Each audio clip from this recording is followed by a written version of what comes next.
ओम शांति। आज से नवरात्रि का महान पर्व आरंभ हो चुका है, तो सबसे पहले आप सभी को दिल से नवरात्रि की ढेर सारी शुभकामनाएं हैं। हम सबकी यही दिली तमन्ना है कि माता रानी बड़े प्यार से हमारे घर में आए, उनकी अनुपम कृपा हम सब पर बरसती रहे। तो हम भी दिल से आप सबके लिए यही शुभकामना करते हैं कि इस बार का नवरात्रि त्योहार आप सबके लिए बहुत बहुत सारी खुशियां लेकर के आए। आप सब पर परमपिता परमात्मा शिव की और परमपिता परमात्मा की शिव शक्ति महादुर्गा की अनुपम कृपा सदैव ही बरसती रहे। उनका वरदानी हस्त सदैव आप सबके सिर पर रहे। निसंदेह हम सब माता रानी को प्रसन्न करने के लिए अनेक प्रकार के यत्न करते हैं। हमारे दिल में उनके प्रति अपार श्रद्धा भी है। इसी चीज का तो प्रतीक है कि हम कितने प्यार से नवरात्रि की तैयारियां करते हैं और बड़े प्यार से उनके लिए व्रत रखते हैं। आज हम बात करेंगे कि ये नवरात्रि में व्रत क्यों रखा जाता है। क्या सचमुच व्रत रखने से हमको किसी फल की, किसी चीज की प्राप्ति होती है, या ये सिर्फ एक अंधविश्वास है, अंधश्रद्धा है, या इसके पीछे भी कोई बहुत बड़ा कारण छिपा है। देखा जाए, हमारे पूर्वजों ने, हमारे जो भी साधु संत सन्यासी होकर के गए हैं, या जो भी आत्माएं हैं जिन्होंने भी ये रीति रिवाज या परंपराएं बनाई हैं, ये सब ऐसे नहीं है। इनके पीछे कोई ना कोई कारण है और हर एक की क्या इच्छा रही कि इससे हम सभी का आध्यात्मिक विकास हो, हम सबके अंदर वैल्यूज का निर्माण हो, हमारा जीवन बहुत अधिक सुंदर बने, हमारे जीवन में सुख शांति और समृद्धि आए। इन्हीं के लिए सभी त्योहार बनाए गए थे, ये सब चीजें बनाई गई थी। बस फर्क इतना है कि कई बार हम उनके रहस्य को नहीं जानते हैं, या हम उस विधि से नहीं करते हैं जिस विधि से हमको वो कार्य करना चाहिए, जिसके कारण हमको उतना फल प्राप्त नहीं होता जितने के हम हकदार हैं, या जितना फल हमको प्राप्त हो सकता है। तो आज हम बात करेंगे कि ये व्रत क्यों किया जाता है, इससे को करने से क्या हमको प्राप्तियां होती हैं, और ये अगर हम कभी बाय चांस किसी से ये व्रत नहीं हो पाता है, माना वो अन्न का त्याग नहीं कर पाता है, तो क्या उसको कोई फल की प्राप्ति नहीं होती है? क्या माता रानी उससे नाराज हो जाती हैं, या फिर वो उसकी जगह पर कुछ और ऐसा कर सकता है जिससे उसको भी उतने ही फल की प्राप्ति हो? तो सबसे पहले व्रत के नियम क्यों रखे गए थे? क्योंकि व्रत क्या होता है, दृढ़ता का प्रतीक है। इससे हमारे अंदर दृढ़ता की शक्ति आती है, क्योंकि जब भी हम कोई व्रत धारण करते हैं तो हम क्या संकल्प करते हैं कि चाहे कुछ भी हो जाए, मैं आज पूरा दिन मतलब अन्न का त्याग करता हूँ। कोई भी हमने जो भी व्रत धारण किया है तो हम क्या प्रतिज्ञा कर लेते हैं कि चाहे कुछ भी हो जाएगा, मैं अपना व्रत नहीं तोड़ूंगा।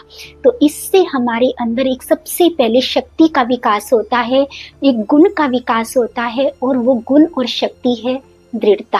आप जानते हैं, अगर हमको किसी भी क्षेत्र में सफलता प्राप्त करनी है तो उसका सबसे पहला आधार ही होता है दृढ़ता। जिस व्यक्ति के अंदर ये दृढ़ता का गुण होता है ना, वो जीवन की हर क्षेत्र में सफलता प्राप्त करता है। उसको दुनिया की कोई भी ताकत हरा नहीं सकती है।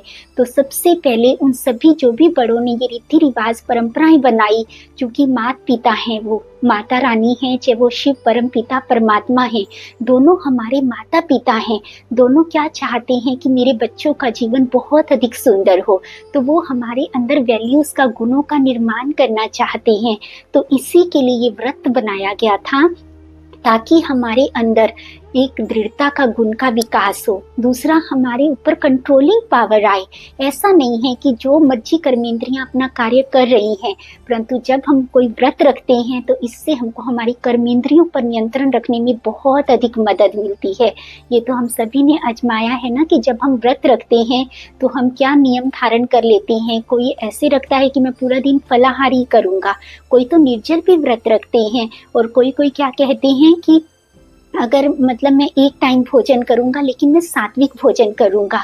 और कोई क्या कहते हैं कि अगर मैं व्रत नहीं रख सकता तो मैं नवरात्रि में इतना करता हूं कि मैं तामसिक भोजन का को ग्रहण नहीं करूँगा, मैं सिर्फ सात्विक भोजन ही ग्रहण करूँगा। तो ये सब प्रकार के व्रत हमारे को क्या दे रहे हैं, हमारी कंट्रोलिंग पावर को बढ़ा रहे हैं, हमारी दृढ़ता को बढ़ा रहे हैं। अगर इसका साइंटिफिक रीज़न देखा जाए, क्योंकि व्रत जब नवरात्रि के आते हैं, चाहे वो मार्च में आते हैं, चाहे अभी सितंबर अक्टूबर में आते हैं, इस समय ऋतु परिवर्तन होता है, नया अन्न आता है।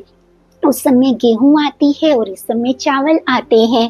क्योंकि ये जब नया अन्न आता है तो ये हमारे शरीर के लिए उतना अच्छा नहीं होता है, तो इसलिए भी चूंकि ऋतु परिवर्तन है तो हमारी जो रोग प्रतिरोधक क्षमता होती है वो घट जाती है।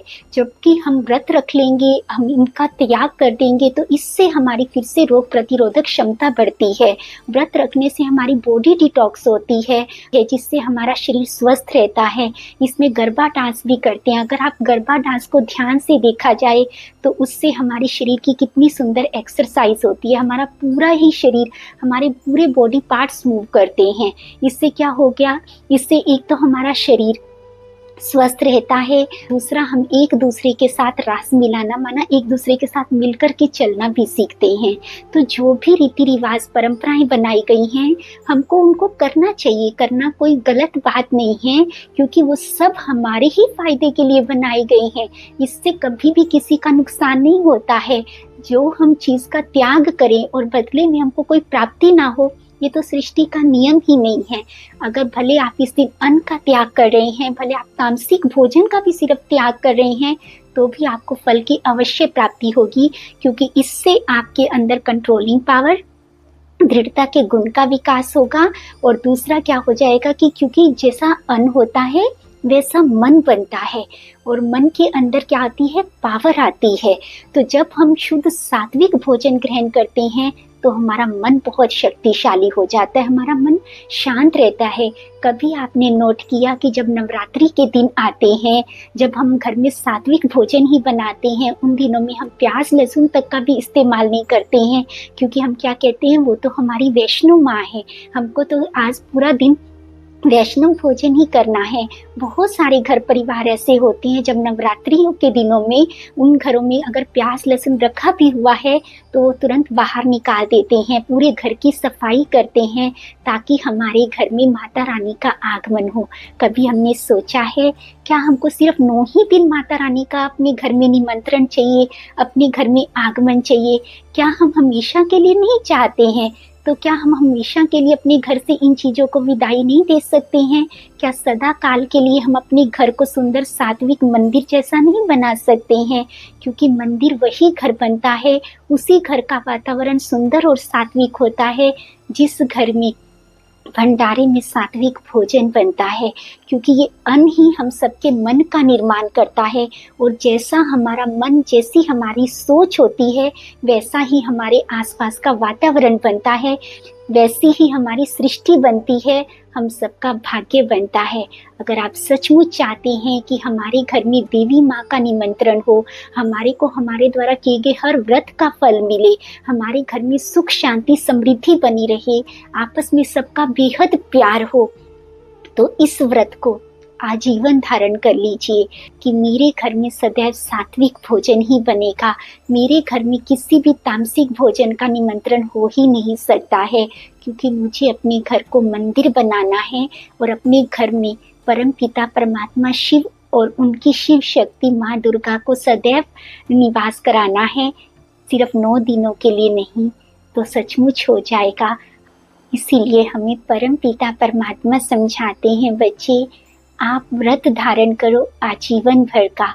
आप हमेशा सोचो कि मुझे सदैव सात्विक शुद्ध शाकाहारी भोजन ही लेना है, मुझे किसी भी जीव की हत्या करके अपने इस शरीर में नहीं डालना है, ना इस शरीर रूपी मंदिर को अपवित्र करना है, ना अपने घर और घर के भंडारे को कभी भी अपवित्र करना है। तब मेरी दुआएं आप सब पर सदा ही बरसती रहेंगी, मेरा वरदानी हस्त सदा ही आपके सिर पर रहेगा और मेरा आपके घर में सदैव ही वास रहेगा। तो हम भी अगर चाहते हैं कि माता रानी का, परमपिता परमात्मा शिव का सदैव हमारे घर में वास हो, तो हमें ये धारणा लेनी चाहिए कि हमारे घर में सदैव शुद्ध सात्विक शाकाहारी ही भोजन बनेगा। हाँ, परंतु अगर आपको अभी बहुत मुश्किल लग रहा है, आप जीवन भर नहीं कर सकते हैं तो महीने भर का एक्सपेरिमेंट करके देखिए। देखिए क्या इससे आपके जीवन में कोई परिवर्तन आता है? क्या आपका मन शांत और सुंदर होने लगा है? क्या आपके घर का वातावरण अच्छा होने लगा है? आप खुद आजमा करके देखिए। और दूसरी बात करते हैं कि जो व्यक्ति जो अन्न का त्याग नहीं कर सकते, क्योंकि कुछ कुछ घरों में क्या होता है कि कंपेल भी करते हैं कि आपको नवरात्रि का व्रत रखना चाहिए। नहीं, ऐसी कोई कंपल्शन नहीं है। आप अन्न का त्याग नहीं कर सकते, कोई बड़ी बात नहीं है, कोई ज़रूरी भी नहीं है। आप सिर्फ इतना कर लीजिए कि मैं तामसिक भोजन नहीं लूँगा, शुद्ध सात्विक शाकाहारी ही भोजन लूँगा। और दूसरा कि मैं किसी को भी दुख तकलीफ नहीं दूंगा। क्या हम ये कर सकते हैं व्रत? हम सभी, भले जो अन्न का त्याग कर रहे हैं या नहीं कर रहे हैं, एक और व्रत अपने साथ धारण कर लीजिए कि मैं ये प्रण करता हूँ कि मैं इन 9 दिनों में ना मन से, ना वचन से, ना कर्म से, ना किसी भी तरीके से अपनी तरफ से किसी को कोई भी दुख तकलीफ नहीं दूंगा। जब हम किसी को दुख नहीं देते हैं तो हमारे जीवन में कभी दुख आ ही नहीं सकता, क्योंकि वही आता है जो हम देते हैं। अगर हम सबको सुख देंगे तो हमारे जीवन में सदैव ही सुख, शांति और समृद्धि आती रहेगी।